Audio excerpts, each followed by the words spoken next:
इस बार मैं आपके लिए लाया हूं top 10 Excel tricks for your interview. इस क्लास में 17 बच्चे हैं जो कि अलग अलग हाउसेस में डिवाइडेड हैं, सैफरन, वाइट एंड ग्रीन। इनके स्कोर्स कुछ ऐसे दिए गए हैं। कुछ नटखट बच्चों ने टेस्ट को अटेंड नहीं किया है, इसलिए उन्हें 0 मिला है और वो दिख भी रहे हैं।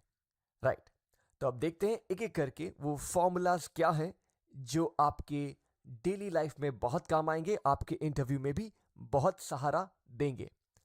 सबसे पहले फंक्शन बनता है count A equal to count. अब देखेंगे काउंट के नाम पर बहुत सारे फॉर्मूला है, घबराइए नहीं, हमें जाना है काउंट ए के ऊपर। काउंट ए मतलब ऑल, काउंट ऑल। अगर मैं इन सब चीजों को सिलेक्ट कर देता हूं तो काउंट ऑल कहा जाएगा 17। लेकिन अगर एक या दो जन के केसेस में टेस्ट के स्कोर अभी तक इवैल्यूएट हुए नहीं है तो आप देखोगे ये बन जाता है 14। यानी कि काउंट ए उन सेल्स को ही चूज करता है जिसमें कुछ है। काउंट ए मींस काउंट ऑल। अब अगर आपको यह देखना है कि 3 बच्चों के टेस्ट स्कोर्स अभी नहीं आए हैं, यानी कि वो सेल्स ब्लैंक हैं, वो कितने हैं, तो आपको लिखना है फॉर्मूला काउंट ब्लैंक। जैसे ही आप काउंट ब्लैंक पे जाते हो, प्रेस कीजिए टैब की और उस पूरे रेंज को आप चूज कर सकते हैं। एंटर। आपने देखा अब दिख रहा है आपको आंसर 3। लेकिन अगर उनमें से एक बच्चा ऐसा हो जिसने टेस्ट जरूर दिया था बट उसे मिले हैं 0, तो दिखाएगा काउंट ब्लैंक सिर्फ 2। राइट, अब काउंट वो फॉर्मूला है जो सिर्फ नंबर्स को गिनता है। तो अगर मैं लिखता हूं काउंट और चूज करता हूं सारे नंबर्स को, तो दोस्तों देखिए आंसर क्या होगा, 15। वाई? बिकॉज 2 ब्लैंक्स हैं और बाकी सब नंबर्स हैं। अगर उनमें से एक को मैंने एक्स कर दिया, आप देखोगे काउंट अब 14 ही दिखा रहा है। वाई? बिकॉज 1, 2 और 3, ये 3 को एक्सक्लूड किया जा रहा है, हटा दिया जा रहा है। मैं वापस इस बच्चे की स्कोर ले आता हूं, नहीं तो इसे आज घर में मार पड़ेगी। आइए आगे बढ़ते हैं। सम का मतलब है टोटल सम, यानी कि सारे स्कोर्स को टोटल कर दिया जाए। एंटर। 54.7। मैक्स मतलब मैक्सिमम स्कोर क्या है, तो मैक्स लिखता हूं, चूज करता हूं सारे स्कोर्स को और मिलता है मैक्स। सुपर, यानी किसी ना किसी को 5 में से 5 जरूर मिला है। मिन, ऑफ कोर्स मिन यहां पर आपको 0 ही दिखाएगा बिकॉज एक बच्चे ने टेस्ट जरूर दिया है बट उसे मिला है 0। अब अगर आपको देखना है एवरेज, एवरेज उन बच्चों का जिन्होंने टेस्ट दिया है, तो अगर अभी मैं एवरेज फॉर्मूला का इस्तेमाल करता हूं तो इन दोनों बच्चों का स्कोर्स को नहीं गिना जाएगा।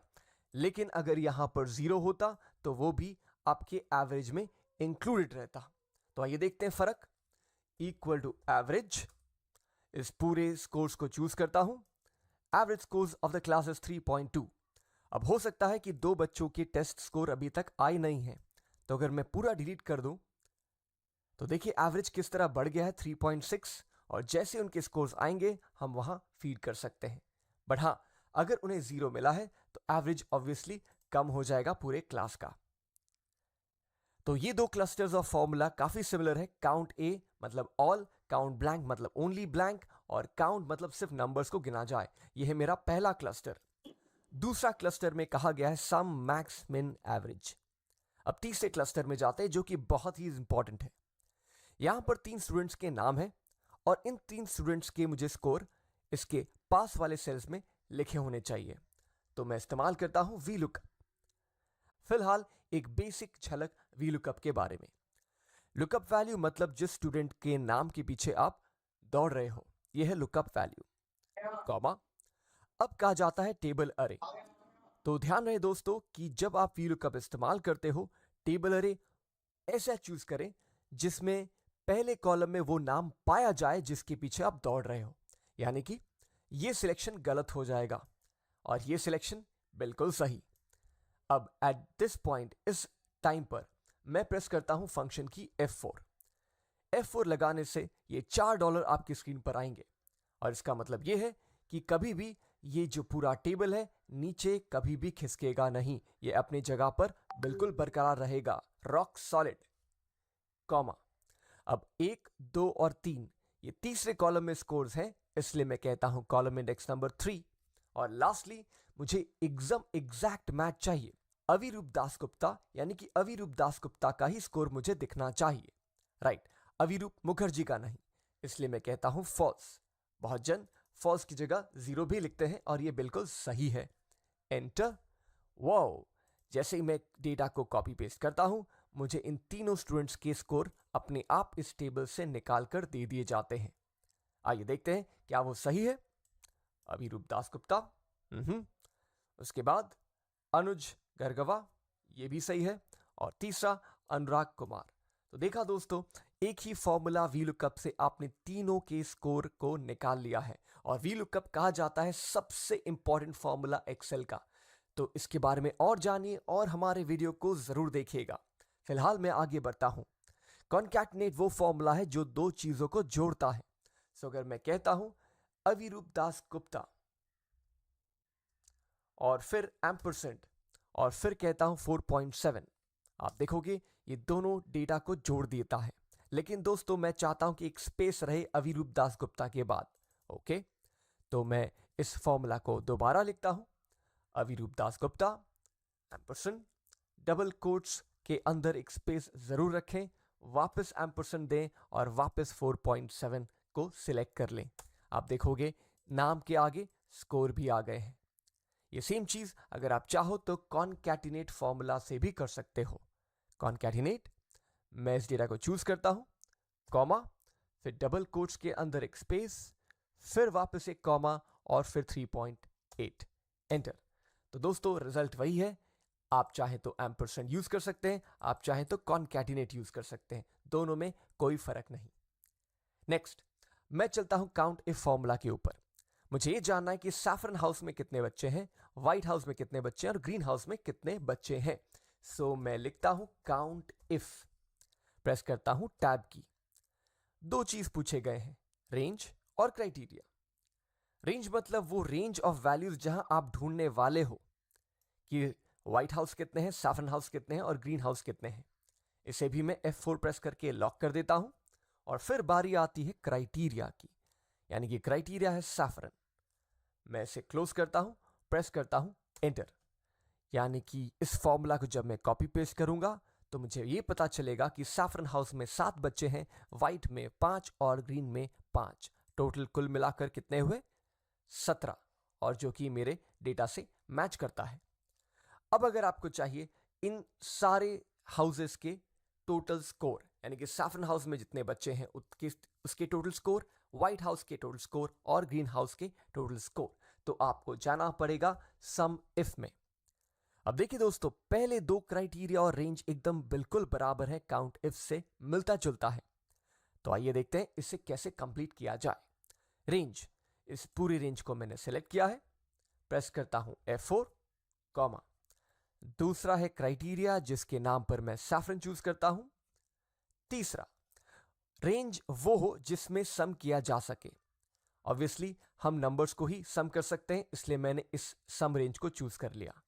एक बात का ध्यान रहे दोस्तों, सम इफ या काउंट इफ फॉर्मूला जब आप लिखें, रेंज की हाइट हमेशा सेम होनी चाहिए। अगर ये ऊपर नीचे आपने कर दिया तो आंसर भी गलत। इसलिए हाइट को सेम रखते हुए मैं प्रेस करता हूं F4 और फिर करता हूं क्लोज द ब्रैकेट, एंटर। जैसे ही मैं कॉपी पेस्ट डाउन करता हूं, मुझे यह पता चलता है कि सैफरन हाउस के बच्चों ने 25.1 का स्कोर टोटल अपने पास रखा है। पर दोस्तों आप कह सकते हो कि सैफरन हाउस में 2 बच्चे ज्यादा हैं, उनके टोटल को कंपेयर करना व्हाइट और ग्रीन से बड़ी नाइंसाफी होगी, राइट? तो आप चाहो तो सम के वर्ड को हटाकर आप रख सकते हो वर्ड एवरेज इफ का, राइट? अब जितने बच्चे हैं उनके एवरेज निकाले जाते हैं और इसे मैं करता हूं कॉपी पेस्ट, राइट? फॉर्मेटिंग के लिए Ctrl+Shift+1।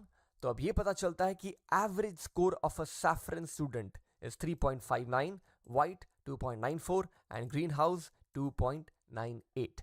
तो दोस्तों सम इफ और एवरेज इफ फॉर्मूला सिर्फ नाम में फर्क है, लेकिन अंदर के पैरामीटर के सीक्वेंस वैसे ही है। नेक्स्ट मैं चलता हूं ड्रॉप डाउन लिस्ट में। अब मैं इस सेल को चूज करता हूं, जाता हूं डेटा में, क्लिक करता हूं डेटा वैलिडेशन में, और इस डेटा वैलिडेशन में क्लिक करने के बाद मैं जाऊंगा इस टैब सेटिंग्स में। सेटिंग्स के अंदर लिस्ट, और ये कह रहा है कि अगर आप लिस्ट चूज करना चाहते हैं उसके सोर्स क्या हो, तो सोर्स के नाम पर मैं इन पूरे बच्चों के नाम के लिस्ट को चूज करता हूं और प्रेस करता हूं ओके। और अब देखो नजारा, देखिए कितने आसानी से ड्रॉप डाउन बन गया है। आप चाहो तो कोई भी नाम इसमें से चूज कर सकते हो।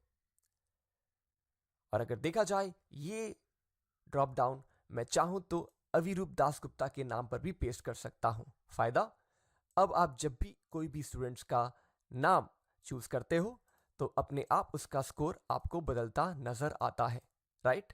सो ये है combination of VLOOKUP and drop down list.